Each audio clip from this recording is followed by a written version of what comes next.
الرحمن الرحیم اللہم الہمنی رشدی واعوذنی من شر نفسی۔ آج سامعین و ناظرین کے لیے خوشی اور غم کے مواقع پر ایک مومن کا کردار کیا ہونا چاہیے، اس بارے میں کچھ بات کی جا رہی ہے کہ اللہ رب العزت نے اس کائنات کو ایک خاص مقصد کے تحت تخلیق فرمایا ہے۔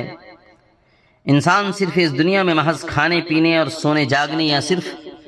مادی آسائشیں جمع کرنے کے لیے نہیں آیا ہے،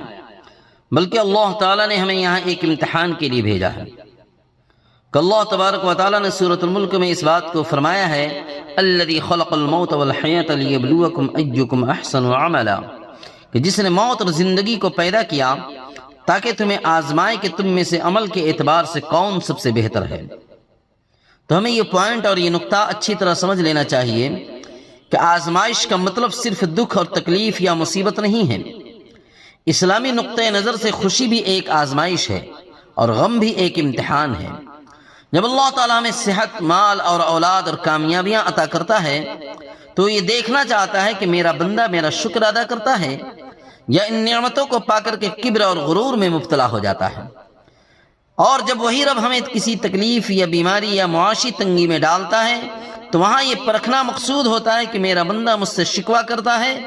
یا صبر جمیل کا دامن تھام کر کے میری رضا پہ راضی رہتا ہے۔ قرآن حکیم نے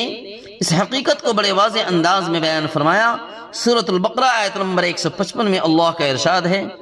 وَلَنَبْلُوَنَّكُمْ بِشَيْءٍ مِّنَ الْخَوْفِ وَالْجُوعِ وَنَقْصٍ مِّنَ الْأَمْوَالِ وَالْأَنفُسِ وَالثَّمَرَاتِ وَبَشِّرِ الصَّابِرِينَ،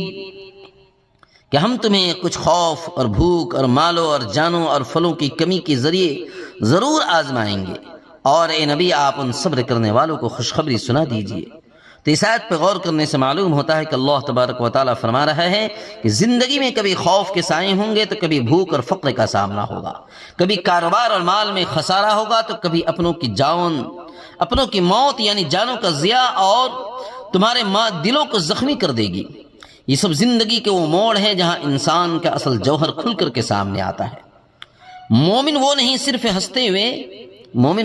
ہے جو صرف ہنستے ہوئے اللہ کو یاد کرے، بلکہ مومن وہ ہے جو آہوں اور سسکیوں میں بھی اپنے رب کا دامن نہ چھوڑے۔ اسی لیے دنیاوی امتحان میں انسان یا تو پاس ہوتا ہے یا فیل، لیکن اسلام نے ہمیں وہ نظام زندگی عطا فرمایا ہے جہاں ایک سچا مومن کبھی ناکام نہیں ہوتا ہے۔